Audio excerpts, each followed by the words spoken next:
Hi, BookTube, and welcome to another nonfiction review. In the Northern Hemisphere, May is a busy month for birds.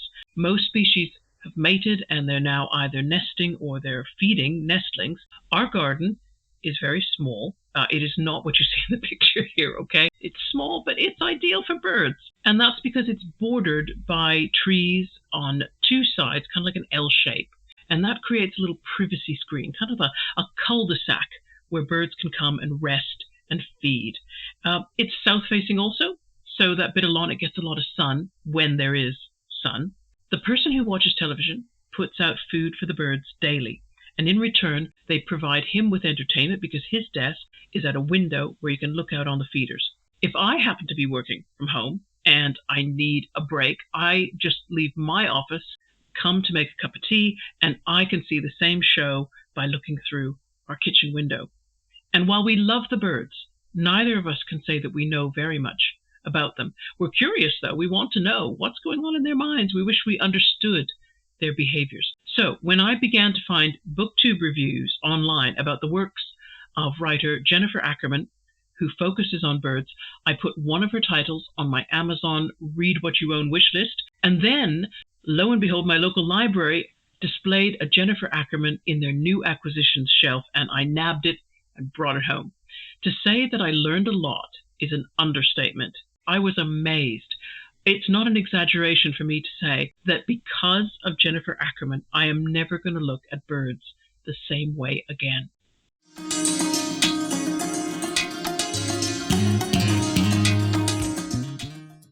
The book we look at today is The Bird Way by Jennifer Ackerman, published in 2020 by Corsair, which is an imprint of Little, Brown and Company. Can I summarize this book?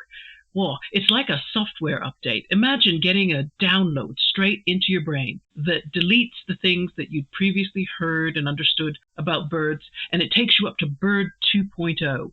And at the same time, it's also updating those assumptions you had about the ways that humans were supposed to be unique compared to animals. If you're not already enthusiastic about birds, you probably won't be aware of the large number of studies that have taken place since the mid-1990s, studies that upend or reverse many ideas that have been accepted scientifically, presented to the general public as facts. Let me think. Things like we are told that birds don't really have a developed sense of smell, that only male birds sing, or that most bird pairs are monogamous, or, of course, the idea that only humans can have an aesthetic sense or can develop complex group forms of play. Ackerman writes in a way that just lets the reader join in with the researchers who are observing Antarctic penguins, Austrian ravens, New Zealand kea, Costa Rican antbirds, Australian lyrebirds, and magpies, among many others. And some of the results, I'm sorry, they're just so unbelievable that you know what you're going to do. You're going to pause when you read this book, go onto YouTube, search so that you can watch and listen to the birds doing things you didn't believe before that birds were capable of. What is known about the author? Jennifer Ackerman was born in Omaha, Nebraska in 1959. Now, her father was well known, William Gorham. He became Deputy Assistant Secretary of Defense in the John F. Kennedy administration in 1962. Speaking to Scientific American magazine in 2016, and there will be a link to that article in my description box, Ackerman describes the key childhood moment which turned her into a bird enthusiast. She says, "I grew up in Washington, D.C., the second youngest in a gaggle of 5 girls. So my parents had precious little time for one-on-one, especially my dad, who had a demanding government job. So when he asked me if I wanted to go bird watching with him one spring morning when I was 7 or 8, I jumped at the chance. It was magical, going out in the dark woods along the Chesapeake and Ohio Canal and listening for bird song. My father had learned his calls and songs in Boy Scout camp from an expert, so he was pretty good at identifying birds, even the shy woodland species. Eventually, he gave me my own copy of Peterson's Field Guide, along with a small pair of binoculars. I've loved birds ever since." Jennifer attended Yale and graduated in 1980 with a degree in English literature. For 9 years, she was a writer for the National Geographic magazine. To date, she has published 8 books which deal with human health topics or bird behavior. Regarding the structure of the book, it is 355 pages long. 326 of those are the text. The 22-page introduction, it whets your appetite with a few anecdotes that right away challenge your expectations, and then Ackerman just promises that there's more where that came from. The rest of the text is then divided into 5 self-explanatory sections titled Talk, Work, Play, Love, and Parent. And then there's a 7-page afterward. Now, each section divides into 3 chapters, so it works out at about 20 pages per chapter. And then at the back, there is a further reading section and a subject index. The paperback version, I'm going to tell you this now, it has small font. I'm going to say 10 point, with a space between each new line and double spacing between the paragraphs. John Burgoyne is the artist who provides 17 ink drawings of birds for the inside pages. His style is that highly detailed realism. In the same vein, if you know Robert Bateman's work, you'll probably like John Burgoyne's. And I like that kind of detailed realism when it comes to wild flora and fauna depiction. I'm going to put a link to Burgoyne's website in my description box. As I said in my introduction, The Birdway was a new acquisition, my local library. Luck must have smiled on me because I walked in and I could see just the top of the display, but that's where they had put the book. And so I walked away with it before I did anything else, before I even went browsing for anything else. Now, if you remember earlier in the month, my Read What You Own halftime show, I mentioned that this was a book that I'd put on my Amazon wish list, waiting for the end of my challenge, which isn't until the 31st of October. And so it was great to discover this book because it means I don't have to wait. I would say that, yeah, I've got fairly good willpower, but it's not enough to keep me from worrying whether I can stay the course with this challenge. And also, I'm pleased to find a library copy because that's money unspent, and it means it's available to spend on some other book, you know, when the time, yeah. You know, sometimes that end date does seem far, far away. Okay, we'll just take it one day at a time. Credit for today's review, credit for me looking out for an Ackerman book has to go to a fellow BookTube creator, to Britta at Britta Bowler's The Second Shelf. I happened to catch her recent reads video in February, and that's where she was talking about What an Owl Knows, which was Ackerman's 2023 book. You'll find a link. There's going to be lots of links in my description box today. So I'm going to put a link to her content there. Britta also read Ackerman's 2016 book, The Genius of Birds, and she reviewed that in October 2020, and she called it one of the biggest surprises, and I mean surprise in a good way. Britta admitted that she was not a person who was interested in birds, but Jennifer Ackerman's book was so fascinating that it caught her attention and it held it throughout. I think the target audience is the vaguely interested reader who they've never studied birds at all. Maybe they learned something in school. And like me, they see birds, but they don't really observe them. And the title of Ackerman's introduction says it all. When you've seen one bird, ...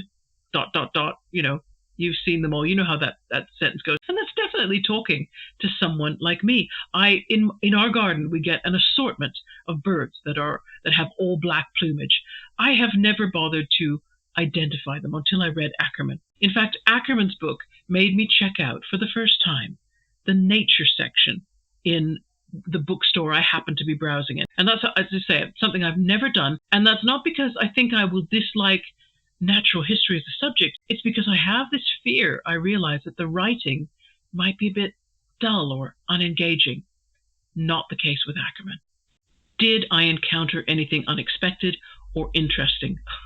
Understatement again. I was stunned by the number of behaviors which proved that aspects of intelligence we thought were either uniquely human or we thought we only shared them with a few primates are clearly demonstrated by some bird species. Take, for example, the mirror test, right? You've probably done this yourself. We've conducted this test with many pet cats. Right? You put a mirror down at floor level where the cat can see its reflection, and the cat doesn't recognize the reflection as itself. It thinks it's suddenly come face to face with a strange cat, and it reacts the way it would towards any unknown cat coming into its territory. Now, New Zealand keas and Australian magpies, recognize that the reflection is giving them information about themselves. You can go on YouTube and you can watch while the Kias admire themselves in the mirror. And Ackerman says that the Australian magpies, if you paint a red dot on their breast feathers without their knowledge, they will start to peck at that spot to get the paint off as soon as they see it in the mirror. The second example that amazed me involves the intelligent use of fire. This is quoting from page 114 of the book. Raptors hunted fires around the world, in the grasslands and savannas of Australia, Ghana, Brazil, Panama, Honduras, and Papua New Guinea, feasting on the easy pickings of prey fleeing the conflagration. There's even a word for it, pyrrhic carnivory. Fire acts as a beater, driving organisms out of the brush. In the savannas of southern Africa, kestrels and jackal buzzards wheel around wildfires and prey on small animals and reptiles injured, exposed, or killed by flames. Migrating Mississippi kites have been seen feasting on clouds of insects boiling up from the summer fires in the grasslands of Texas. It's one thing to exploit an already raging fire. It's quite another to start one yourself. But at least 3 species of raptor in northern Australia seem to be doing exactly that. Like raptors elsewhere in the world, firehawks, as they're called collectively, that is, black kites, brown falcons, and whistling kites, hunt in the vicinity of bushfires. But witnesses have observed these birds doing something radically different, flying into active fires, picking up smoldering sticks, and then dropping them in unburned brush or grass, spreading the flames to new areas, presumably to flush out prey. The behavior is widely known to Indigenous peoples in the Northern Territory, Western Australia, and Northern Queensland, and it confirms long-standing Aboriginal knowledge. Is there anything readers should be prepared for if they decide to read The Bird Way? For non-birder like me, right, the book introduced me to so many birds, so many bird experts, so much ornithology vocabulary, and so many geographic locations. I finished it feeling astounded and excited by everything I'd read, but also unable to remember very much of it. Sadly, the parts I did remember, though, were those where I stopped my reading and then I went and I watched some YouTube videos that show the bird species that I'd just been reading about. Seeing and hearing the bird behavior, that improved my recall. So that's my recommendation. Take a lot of breaks from this book if all of it is new to you, and take advantage of the amazing footage that's available online. Oh, and this will make you laugh. The book had me wishing that I could own a pet raven. That's entirely out of the question. I understand they're not easy animals to have as pets, but Ackerman has definitely elevated my respect for all members of the corvid family. Crows, ravens, rooks, jackdaws, magpies. I won't be dismissing them as just another boring bird with black feathers. In several places, Ackerman also makes the point that some of the now outdated facts about birds that we thought were true were really just assumptions taken from observations of only Northern Hemisphere birds. It's the growing amount of research that's being done in Central and South America, South Africa, and Australia, New Zealand that seems to be the biggest contributor to a better understanding. Any suggestions for related or follow-up reading? 1.